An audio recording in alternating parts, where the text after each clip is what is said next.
Hello everyone. Today we are going to understand the question and answers of class 7 history. Our chapter name is Rulers and Buildings. Let's start with our first question. That is, how is the Trebet principle of architecture different from the arcuate? यहाँ पे दो type के आपको architectural styles दिए हुए हैं जो आपने चैप्टर्स में पढ़े होंगे. एक है ट्रेबेट और दूसरा है आर्क्यूएट. इन दोनों के बीच का डिफरेंस बताना है. Let's see the answer. The Trebet principle of architecture is different from the arcuate in following ways. तो नीचे दिए गए तरीकों से हम बता सकते हैं कि क्या डिफरेंस है इनमें. पहले हम देखेंगे ट्रेबेट प्रिंसिपल ऑफ आर्किटेक्चर क्या होता है, फिर हम देखेंगे आर्क्यूएट प्रिंसिपल ऑफ आर्किटेक्चर क्या होता है, जिससे हमें डिफरेंस मालूम हो जाएगा. In trabeate principle of architecture, roofs, doors and windows were made by placing a horizontal beam across two vertical columns. Two vertical columns के बीच में के ऊपर एक हॉरिजॉन्टल बीम को सेट किया जाता है डोर्स में, रूफ्स में एंड विंडोज में. इस तरह के आर्किटेक्चर को हम बोलते हैं trabeate principle of architecture. Arcuate principle of architecture में क्या होता है, the weight of the superstructure above the doors and windows was carried by arches. अब आप लोगों ने आर्चेज देखे होंगे रूफ्स और डोर्स वगैरह में, तो वहाँ पे क्या होता है, सुपर स्ट्रक्चर का जो वेट होता है वो आर्चेस कैरी करते हैं. उसमें हॉरिजॉन्टल बीम नहीं होती है, वर्टिकल कॉलम्स के ऊपर आर्चेस बने होते हैं, जिससे कि सारा का सारा वेट नीचे अर्थ तक सप्लाई कर दिया जाता है. तो ये डिफरेंस है हमारा आर्क्यूएट और ट्रेबेट प्रिंसिपल ऑफ आर्किटेक्चर में. Let's see the second question. What is a shikhara? अब शिखर क्या होता है? The highest point of a Hindu temple is called a shikhara. Hindu temple का जो हाईएस्ट पॉइंट होता है उसको हम शिखरा या फिर शिखर बोलते हैं. Let's see the third question. What is pietra dura? अब पितृदुरा क्या है? Answer, pietra dura is the coloured hard stones placed in depression carved into marble और sandstone creating beautiful and ornate patterns. अब पितृदुरा होता है जो कलर्ड हार्ड स्टोन होते हैं उनके डिप्रेशन को कार्व किया जाता है मार्बल या सैंडस्टोन में, जिससे कि ब्यूटीफुल जो है ऑर्नेट पैटर्न्स क्रिएट होते हैं. Let's see the fourth question. What are the elements of Mughal Charbagh garden? अब मुगल चारबाग गार्डन के एलिमेंट्स क्या है, कौन कौन से तत्व किसी गार्डन को चारबाग गार्डन बनाते हैं? ये मुगल के टाइम पीरियड पे स्टार्ट हुआ था, इसलिए इसको मुगल चारबाग गार्डन बोला गया. The answer is, Charbagh gardens were gardens placed within rectangular wall, enclosure and divided into 4 quarters by artificial channels. अब रेक्टेंगुलर वॉल्ड होती हैं इनमें और ये 4 पार्ट्स में डिवाइड होते हैं. इनका डिवीज़न इनके बीच में से आर्टिफिशियल चैनल्स होते हैं जिनसे वाटर सप्लाई होती है. दीज गार्डन्स वर कॉल्ड चार बाग गार्डन. इस तरह से एक एरिया को 4 पार्ट्स में डिवाइड कर दिया जाता है आर्टिफिशियल चैनल से, जिसके लिए इनको चारबाग गार्डन बोला जाता है. The Charbagh garden also had a variation. Charbagh garden की वेरिएशन भी होता है, वेराइटी भी होती है इसकी.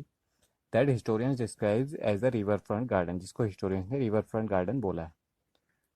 This dwelling was not located in the middle of the Charbagh, but as it's as close to the bank of the river. अब जो रेगुलर चारबाग गार्डन जो होते थे उनमें जो ड्वेलिंग होती थी, रहने की जगह होती थी, वो गार्डन के बीचों बीच में होती थी. लेकिन जो इसकी वैरायटी है चारबाग गार्डन की, उसको जिसको हिस्टोरियंस ने रिवर फ्रंट गार्डन भी बोला है, उसमें जो ड्वेलिंग्स होती थी वो सेंटर में नहीं होती थी, वो रिवर बैंक के पास होती थी. This dwelling was not located in the middle of the Charbagh, but at its edge, close to the bank of river. That is our fourth question. Let's see the fifth one. How did a temple communicate the importance of a king? This is very important question. एक temple, medieval period में temple किस तरह से किसी king की importance को बताते थे. अब टेम्पल कैसे बताएंगे, ना टेम्पल का मुंह होता है, ना टेम्पल लिख सकता है, ना ही कोई इशारे कर सकता है, वो तो एक नॉन लिविंग थिंग है, तो वो बताएगा कैसे. लेकिन फिर भी वो कम्युनिकेट करते हैं कैसे, ये इस क्वेश्चन में हम देख लेंगे. Answer, A temple communicate the importance of a king in a following veg. ठीक है, निम्नलिखित तरीकों से हमें पता चलता है कि किस तरह से एक टेम्पल किसी किंग की इंपॉर्टेंस को बताते थे. Symbol of power. अब टेम्पल कौन बनाएगा, मैन बनाएंगे, रूलर्स बनवाते थे. ये इस तरह से बनाते थे कि इससे किंग की पावर लोगों को दिखाई देती थी. तो temples were the main source और the symbol of power of the ruler. How temples were constructed as places of worship and are meant to demonstrate the power of a king. अब जो temple थे वो worship के लिए बनाए जाते थे, लेकिन इनका एक और मतलब होता था कि ये रूलर की पावर दिखाते हैं कि किस तरह से रूलर ने बड़े बड़े मैसिव टेम्पल बनाए। अब जो बड़े काम करता है वो पावरफुल इंसान ही करता है, तो टेम्पल थे वो रूलर की पावर का सिंबल हो गया कि एक ताकतवर इंसान ने एक ताकतवर बिल्डिंग बनाई। दूसरा पॉइंट आपका आता है सिंबल ऑफ वेल्थ। ये रूलर की वेल्थ को भी दिखाते थे, रूलर की वेल्थ बताते थे।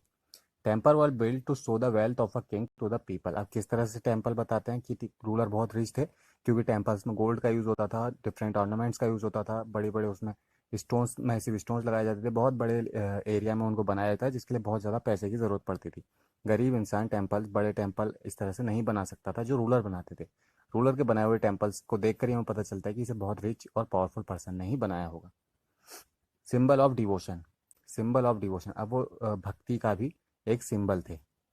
किस तरह से?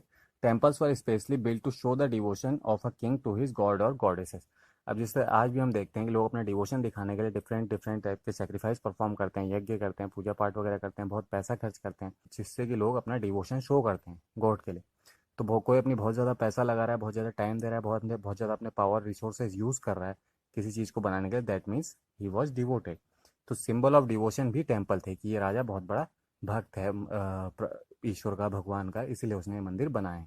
तो तीन चीज़ें टेम्पल हमको बताते हैं कि उनको बनाने वाला पावरफुल था, उनको बनाने वाला रिच था, वेल्दी था, और उनको बनाने वाला बहुत ज़्यादा डिवोटी भी था।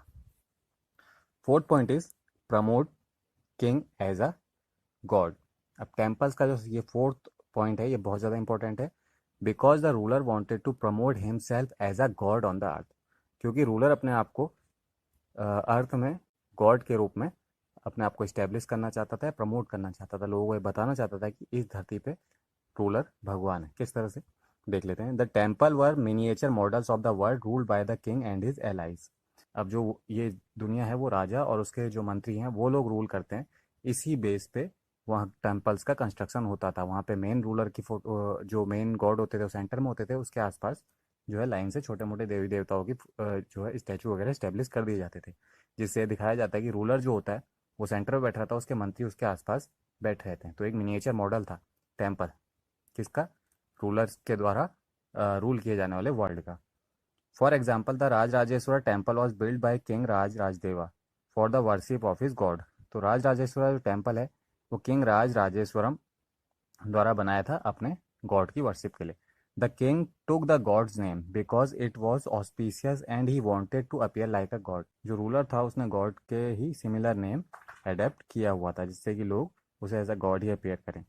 Through the rituals of worship in the temple one god honoured another god. इससे ये भी पता चलता है कि एक गॉड दूसरे गॉड की वर्शिप कर रहा है डिफरेंट डिफरेंट रिचुअल परफॉर्म करके। और जैसे कि मैंने आपको इससे पहले भी बताया कि रूलर्स जो है टेम्पल का कंस्ट्रक्शन इस तरह से करते थे जिस तरह से कि उनके कोर्ट इस्टेब्लिश होते थे। कोर्ट में जिस तरह से रूलर्स किंग ऊपर बैठा रहता है, उसके दोनों तरफ उसके सबॉर्डिनेट्स या मिनिस्टर्स होते हैं, इसी तरह से टेम्पल्स में भी आपने कहीं बहुत सारे टेम्पल्स में आपने देखा होगा जो मेन डीटी या फिर मेन गॉड या गॉडेज होते हैं वो सेंटर टेम्पल के सेंटर में रहते हैं, और बाकी छोटे मोटे देवी देवता की जो है मूर्तियाँ या फिर स्टैचू वगैरह आपको टेम्पल में चारों ओर मिल जाएंगी। जिस तरह से किंग के चारों ओर उसके सबॉर्डिनेट होते हैं, उसी तरह से गॉड के चारों ओर उसके जो अंडर में छोटे मोटे देवी देवता की फोटो बनाई जाती है, जिससे ये कनेक्शन इस्टेब्लिश किया जाता है कि जो किंग जिस तरह से रूल करता है वर्ल्ड में, उसी तरह से गॉड हेवन में रूल करते हैं। तो टेम्पल हमको यही बताते हैं कि God sorry the ruler wanted to promote himself or herself as a god on the earth. Let's discuss our fifth point. Symbol of supreme authority on the earth. अर्थ में सुप्रीम अथॉरिटी, अर्थ में जो supreme authority है वो केवल ruler ही है। ये हमको पता चलता है टेम्पल्स के कंस्ट्रक्शन से। The massive construction of splendid temple indicate the superiority and the capability of the king to complete extraordinary tasks better than anybody else. That's why people should not challenge his authority and obey his orders. अब इसमें दो point हो सकते हैं। एक point हमने ऊपर ही cover कर लिया है, प्रमोट के एज ए किंग। अब गॉड, अब कोई अगर गॉड होगा तो सुप्रीम अथॉरिटी अपने आप हो जाएगा, तो वो तो प्रमोट वाले पॉइंट में आ गया। लेकिन सुप्रीम अथॉरिटी हमको इस तरह से भी पता चलती है कि जो स्प्लेंडेड टेम्पल है, बहुत ही शानदार और इम्पॉसिबल से दिखने वाले जो कंस्ट्रक्शन एक्टिविटीज़ है उनको परफॉर्म किया जाता था रूलर्स के द्वारा। अब कोई रूलर किसी इम्पॉसिबल टास्क को कंप्लीट कर रहा है तो वो उसकी कैपेबिलिटी को दिखाता है और उसकी सुपीरियोरिटी को दिखाता है कि वो कितना सुपीरियर है और उसे वो कितने बेहतरीन काम को कितने बेहतर तरीके से कर सकता है। ऐसे पर्सन से हम लोगों को सीख लेनी चाहिए और उसके अगेंस्ट हमें कुछ नहीं बोलना चाहिए, उसके ऑर्डर्स को और उसकी अथॉरिटी को हमें फॉलो करना चाहिए। ये हमें पता चलते हैं, 5 पॉइंट के बारे में हमें पता चलता है टेम्पल्स के सिर्फ कंस्ट्रक्शन को देख करके। Let's discuss 6 question now. This is also important question. An inscription in Shahjahan's Diwan-e-Khas in Delhi stated, "If there is a paradise on earth, it is here, it is here, it is here." How was this image created? अब शाहजहां के दीवाने खास, दिल्ली में शाहजहां के दीवाने खास जो court है उसका, उसमें एक जगह पे इंस्क्रिप्शन लिखा हुआ है दीवाने खास में कि अगर धरती पे कहीं स्वर्ग है तो यहीं है, यहीं है, यहीं। How was this image created? अब ऐसा ये इमेज कैसे क्रिएट हुई, ऐसा कैसे कहा गया, ये हमें इस क्वेश्चन में पूछा गया कि ऐसा क्यों है। एन इंस्क्रिप्शन इन शाहजहां दीवाने खास इन Delhi stated, "If there is a paradise on earth, it is here, it is here, it is here." This image was created because of following reasons. अब इसके लिए हम following reasons को देख लेंगे कि ये इमेज कैसे क्रिएट हुई। First point is the audience halls were specially constructed to resemble a mosque and people faced towards the Qibla while they used to pray or whenever they are in front of their king. अब ये image ऐसे create हुई क्योंकि paradise क्या होता है? Paradise होता है हेवन, जैसे कि हमने अभी आपको बताया, स्वर्ग, जन्नत, जो भी इसको कहा जाए। जन्नत में कौन होता है? गॉड होता है, ठीक है। अब ऑडियंस हॉल जो दीवाने खास बनाया गया था वो कुछ इस तरह से बनाया गया था जैसे कि मॉस्क होती है। मॉस्क में क्या होता है? पीपल उस तरफ फेस करके अपनी प्रे करते हैं, जो मोमडन्स होते हैं वो उस तरफ को फेस करके अपनी प्रे करते हैं जिस तरफ गॉड होता है, ठीक है। अब उस डायरेक्शन को बोला जाता है किबला। उसी डायरेक्शन की ओर लोग तब फेस करके खड़े होते थे जब किंग अपने कोर्ट में होता था, दीवाने खास में होता था। तो ये कोर्ट है दीवाने खास, इसका और हेवन के बीच का कनेक्शन बताता है। पैराडाइज वहीं होगा जहां गॉड होगा। फर्स्ट पॉइंट क्लियर हो गया। Second point, the construction of pietra dura in Shahjahan court suggested that the king bring the just rule of god on earth and treat everybody equal. अब जो शाहजहां का जो दीवाने खास था उसका जो कंस्ट्रक्शन हुआ है उससे हमें ये पता चलता है, जैसा कि यहाँ पे पैराडाइज के बारे में लिखा हुआ है, किबला डायरेक्शन के बारे में हमको पता चलता है। तो उससे ये यहाँ पे सजेस्ट होता है कि जो किंग है वो जस्ट रूल यहाँ पे इम्प्लीमेंट करेगा। जस्ट रूल मतलब यहाँ पे जस्टिस से है, ठीक है। तो किंग यहाँ पे न्याय करेगा, न्याय, और सबको एवरीबडी, किंग सबको इक्वली ट्रीटमेंट भी करेगा, जैसे कि गॉड सबके साथ इक्वल ट्रीटमेंट करता है। इसलिए भी ये बोला जाता है कि paradise is here because just God treat everybody equally, the king will treat everybody equally in this court. तो इस तरह से गॉड से कनेक्शन बनाया गया और उसको एक पैराडाइज की तरह बताया गया दीवाने खास को। Third point is the construction of Shahjahan Diwane Khas suggested that the imperial court was establish to promote justice and people can have faith in the imperial court to receive justice as they believe in god. अब जो शाहजहां का दीवाने खास था वो कुछ इस तरह से बनाया गया था जो इंडिकेट करता है कि इंपीरियल कोर्ट जो शाही दरबार है वहाँ पे जस्टिस को प्रमोट किया जाएगा, मतलब लोगों को न्याय मिलेगा और लोग अपने रूलर पे उसी तरह से फेथ कर सकते हैं, बिलीव कर सकते हैं जैसा कि वो अपने गॉड पे कर सकते हैं। अब इन 3 पॉइंट्स के थ्रू हमने ये जानने हमें ये पता चला है कि कनेक्शन था शाहजहां के दीवाने खास का, इस तरह से कंस्ट्रक्शन किया गया था उसका, या फिर वहाँ पे इस तरह की एक्टिविटी होती थी जिस तरह की एक्टिविटी हेवन में गॉड करता है। इसीलिए वहाँ पे कोट किया गया था, if there is a paradise on earth, it is here, it is here, it is here, क्योंकि वहाँ पे वो सारे काम होंगे जो गॉड करता है। अब वहाँ पे गॉड तो आएगा नहीं, तो गॉड की जगह पे वो काम रूलर करता है, तो रूलर का भी एक तरह से वहाँ पे कनेक्शन गॉड से दिखाया गया है।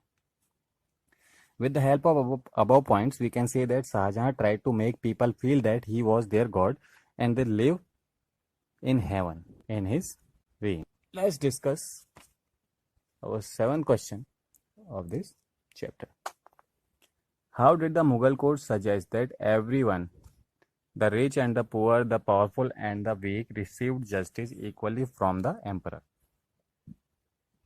अब इससे पहले वाले क्वेश्चन में हमने कहा कि वहाँ के कंस्ट्रक्शन से हमें ये पता चलता है कि रूल, जो गॉड का रूल और रूलर का रूल यहाँ पे है, शाहजहाँ का रूल, वो दोनों एक थे।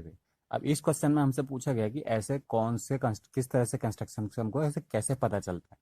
ऐसा क्या था वहाँ पे, क्या मुगल कोड सजेस्ट करता है हमको, कौन से ऐसा कंस्ट्रक्शन एक्टिविटी थी जिससे ये हमें पता चलता है। जैसे टेम्पल्स से हमें पता चलता है कि किंग की इंपॉर्टेंस क्या थी, उसी तरह से जो मुगल कोड था वो किस तरह से हमें ये बताता है, कम्युनिकेट करता है हमारे साथ बिना बोले बिना लिखे, कि जो रिच और पुअर है, जो पावरफुल और वीक है, वो इक्वल जस्टिस एम्परर से प्राप्त करेंगे।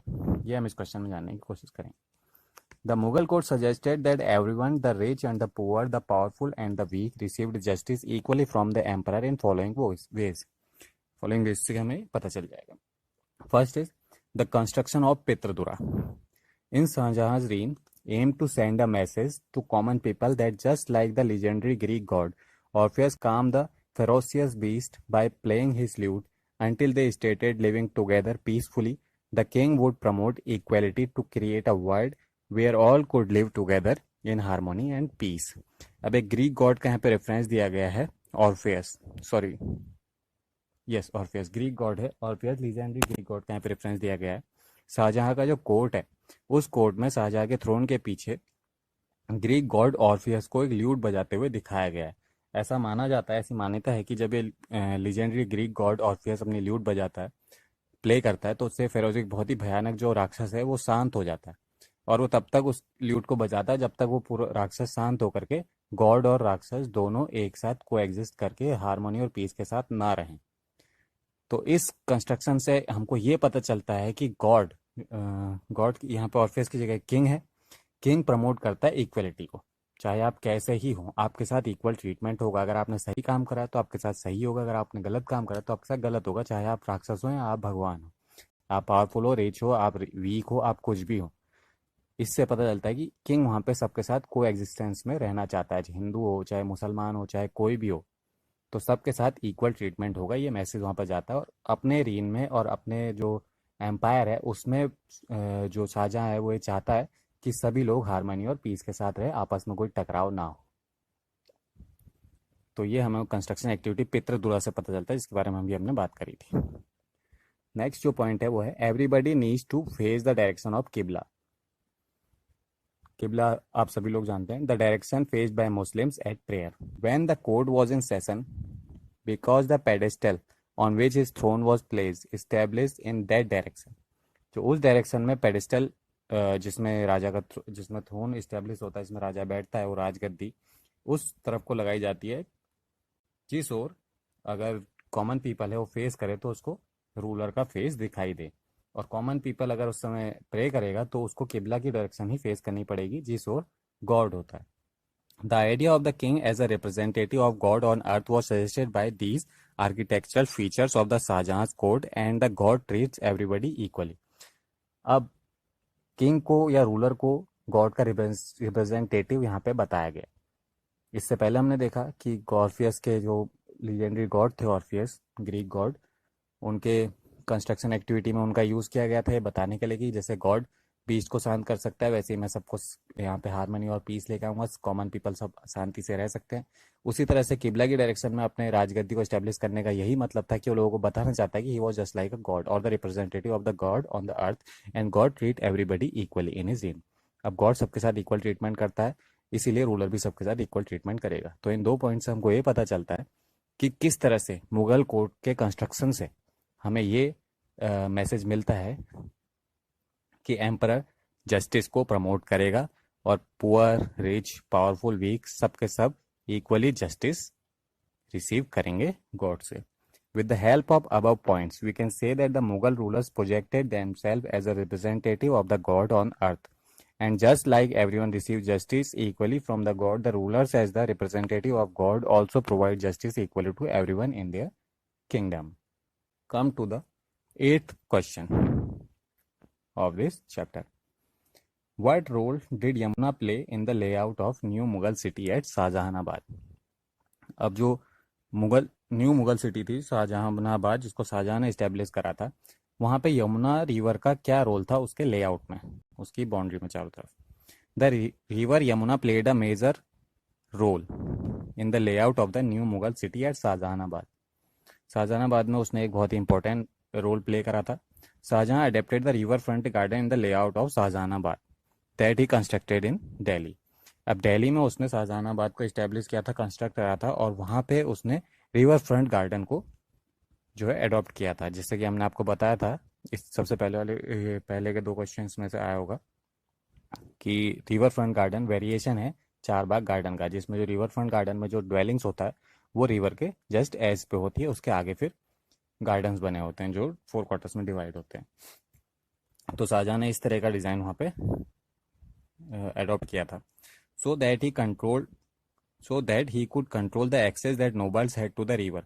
अब उसने ऐसा क्यों किया था? क्योंकि वो रिवर से नोबल के जो एक्सेस था उसको कंट्रोल करना चाहता था। नोबल्स इससे पहले जो भी पैलेस वगैरह थे, जो भी सिटीज़ वगैरह थी, वहाँ से जो नोबल्स थे वो भी, उनका भी रिवर में एक्सेस बेरोक टोक जारी था, लेकिन शाहजहां इसको कंट्रोल करना चाहता था। हो सकता है उसके कुछ सिक्योरिटी रीज़न हो कि हर कोई वहाँ से ना आए, कोई भी वहाँ से आता जाता रहेगा तो उसके लिए खतरा हो सकता है, कुछ भी ऐसी बात हो सकती है, तो वो उनके एक्सेस को वहाँ पे कंट्रोल करना चाहता था।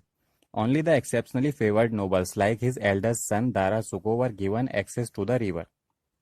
अब कुछ फेवर्ड नोबल जैसे कि उसका सबसे बड़ा बेटा दारा सुको, उसको एक्सेस दिया गया था रिवर से, यमुना रिवर से, कि वो आ जा सकता है। All others had to construct their homes in the city away from the river Yamuna. बाकी सभी को शाहजहानाबाद जो नई सिटी डेवलप करी थी, स्टैब्लिश करी थी, वहाँ पे अपने ड्वेलिंग्स को रिवर से दूर, सिटी के अंदर अपने घर को बनाने को जो है इंस्ट्रक्ट या ऑर्डर शाहजहां ने दे दिए थे। तो यमुना जो रिवर है उसका एक मेजर रोल था कि उस रिवर से शाहजहां ने शाहजहानाबाद में सभी नोबल्स के एक्सेस को कंट्रोल कर लिया था। That is the end of our chapter. Thank you very much.